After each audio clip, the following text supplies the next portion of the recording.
Before you get like super mad and instantly dislike this video without even watching it, just give me a chance to, you know, explain what exactly I mean by the title of the video. Hi everyone, my name's Addison, welcome to or back to my channel. I think this is a really important topic to talk about as of late because I feel like the community are getting a lot less tolerant for updates and situations that are actually positives for the game.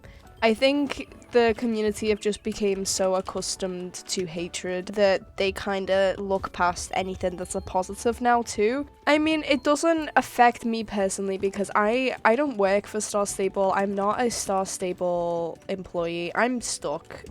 But it does become tiring and repetitive when you see all these hate comments over and over again when the game's actually in a positive like place. This is what we're talking about first, okay? One of the first comments I saw, and in such a large abundance, was, why is this Trailblazer back? The other one's only just finished, and oh my god, I'm getting so bored of these, can we not have breaks in between? All 2024, all the community was saying was, there's such a lack of content, there's no events, I'm bored out of my mind, I'm sick of all these small updates. So then the game goes ahead and it gives us exactly what we want, exactly what we're asking for. We're asking for something we could grind for.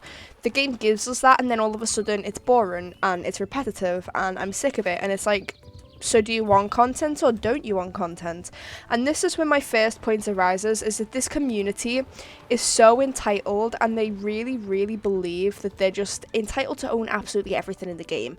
Like, some people were like, I'm getting really burnt out and I don't want to complete this. And here's the thing, you don't have to complete it. This community is so spoiled in the sense that every time there is an event and there is something that they believe that they're not going to be able to obtain, they kick off and they say it should be more accessible for everybody. My question is why? The whole point of games, and so many games do this, I could list literally about 12 games that actively do this, give the players something to grind for in order to increase their playtime. That's good for shareholders, that's good for marketing, it's good as a company if people are playing your game, right? It's also a point that not everyone is supposed to be able to achieve this. It's not meant to be something that everybody can get. That's not the point of it. It really annoys me when players are like, it's not achievable, it's too hard to get. Comments I've seen in the past is, I have a job and it's not fair that like I'm not able to get this stuff. Here's the fact, right? If you have a job, if you're old enough to have a job, then you're old enough to understand that it's not that deep and you need to put your big girl or big boy pants on, your big person pants on, okay? And you need to just think, actually, is it that deep? No, it's not. And that's my first point, is that Star Stable players are way too entitled, and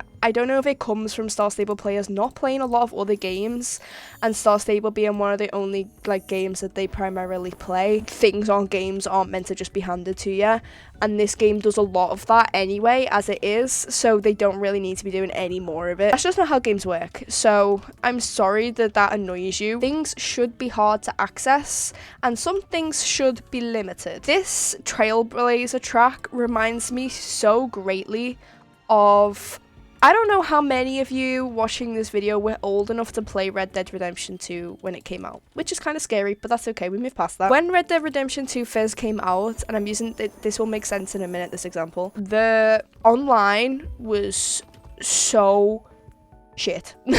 Red Dead weren't supposed to have an online mode, and because they decided so late, they had no content, and when they had no content, they added these, basically this. It made a game that was essentially super unplayable, very playable, and that's exactly what Star Stable have done, essentially. Everyone praised Red Dead when it came out, and everyone hates on Star Stable when this comes out, and I think the reason for that links back to my one of my first points, is that Star Stable players don't really play any other games. I don't think they understand how games work. The Red Dead community praised the game, and the Star Stable community, you know, have a go at their game, and that's because one community understands that this is content and this is actually beneficial for the game, and oh, like, this is actually something fun added when we otherwise would be getting nothing. The whole point of the Trailblazer track is to give us something to do while we've got nothing, and that shouldn't be frowned upon. it should be praised. My next one is talking about the prices of things. Home stable customization, I think that's a good example to start with. So when the home stable update came out, I saw a lot of videos absolutely raging and a lot of comments on Instagram primarily, and they were all essentially saying, oh, I hate this goat. That's not what the comments were saying. The comments were primarily saying things along the lines of the customization is way too expensive, it should be more accessible for everybody. I've said this before, no it shouldn't. It should not be accessible for everybody. If you want to pay that, you can. Star Stable gave cheap options, and if you want better options, it's fair that you have to pay because every game does that, but I'll get into that. One of the most popular comments I see is, oh, the price of this game is ridiculous, when most games you only have to pay a one-time thing and then you've got the game, whereas this one you have to pay a monthly subscription, which is not necessarily true. You can do a one-time thing. This game is exactly expensive as every single AAA game, which is fair. AAA games, on top of the price it takes to purchase the game, have like microtransactions like Star Stable, like the Star Coins. We've spoke about this in the past. Star Stable is not the only game that does it. Worst for it is Call of Duty. It's like £25 for one skin, and it's been like that since like fucking, I don't know, 2016. And then Apex Legends, I think it's £16 for a skin, and then Overwatch, depending on the year release of skins, it's like, I think it's £18 for an Overwatch skin. So, you know, Star Coins are not unfair. Star Coins aren't overpriced in the context of double. It's literally just the same with every other game, and that's why the comments that are like, this game's way too expensive, the prices are unfair, no other game charges like this, it just confuses me, because every game charges like this now. That's just how it is. Marvel Rivals that recently came out, that's a huge thing at the minute. It's got like 20 million players. I paid 16 quid for a fucking pink fluffy Jeff skin. I pay £45 every double Star Coins, and I can get 10 skins essentially. Like, that's how that works. So comments like that really aggravate me. People say they need to up the Star Coin allowance. The prices of horses, the prices of tack has all been done off of your weekly allowance. If they were to up that weekly allowance, it's basically like inflation. Again, this probably comes from the fact that a lot of Star Stable players are under the age of 18. They kind of just don't understand. Oh my god. It has been 12, 13 years, and the prices have always been the same. So that's just something you need to get over. Star Stable need microtransactions. They need you to buy Star Coins, or this game is not going to exist. I then saw another comment going back to the home stables when the home stable customization came out. It said something along the lines of, this game is classist, basically meaning that it only tailors to higher class people in society because the price of everything in the game. I don't like the saying chronically online, but that is the perfect example of being chronically online, because that's just not true. Reiterate the point that Star Coins are an added bonus. You don't physically have to buy Star Coins, you choose to buy Star Coins.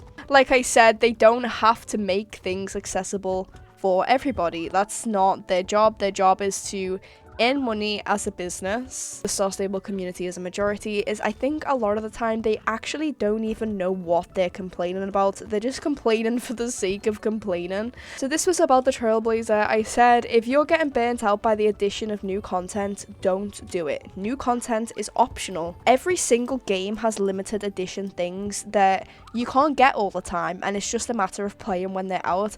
Apex Legends is probably the most popular for this. They do limited time collection events, and they bring the skins back maybe every like 6 to 16 months depending on the skin. So Stable have said that everything that they release in the Trailblazer you will then be able to buy 6 months later, which is so fair. Apex do it as in that you can earn badges only for that limited time, and if you don't log in within that limited time and complete the tasks that it gives you, you will never be able to get them badges again. You should be grateful that the Star Stable team have been like, yeah, you can still have all of this, like, but we'll have to pay some shillings or some Star Coins at a later date, but you'll still be able to get it. This leads me to my main point of the video, and that is that Star Stable do not owe you anything. You're not entitled to free things just because you play the game, and Star Stable don't have to give you anything for it to be fair. Everyone in the comments believes that they're entitled to things just because they're playing the game, and again, that they should be able to own everything. It's actually not the case. It's absolutely crazy to believe that companies should be giving you things for playing their game.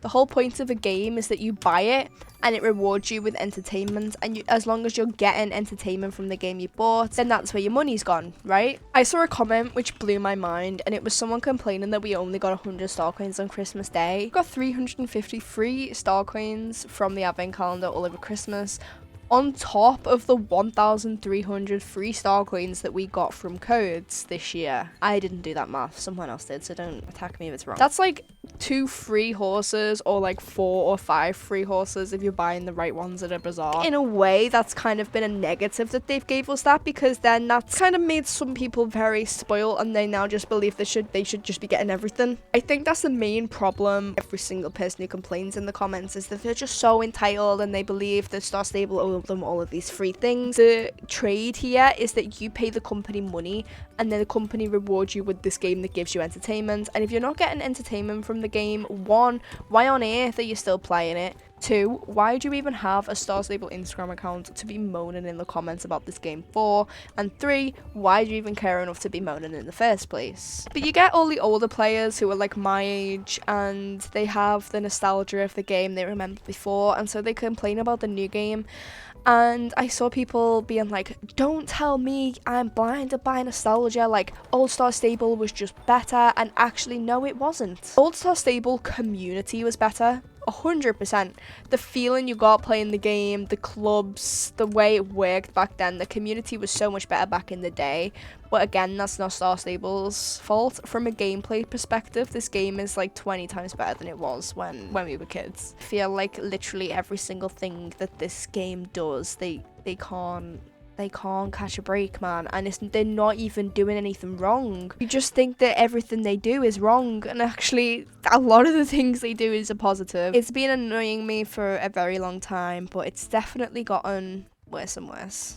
I'm just so over dramatic Star Stable players. I can't pretend that it doesn't annoy me anymore. I'm gonna leave it here because I'm tired of my own voice. My own voice is annoying me. As per, thank you so much for watching. Please don't forget to like, comment, subscribe, all that usual stuff, and I'll see you in the next one.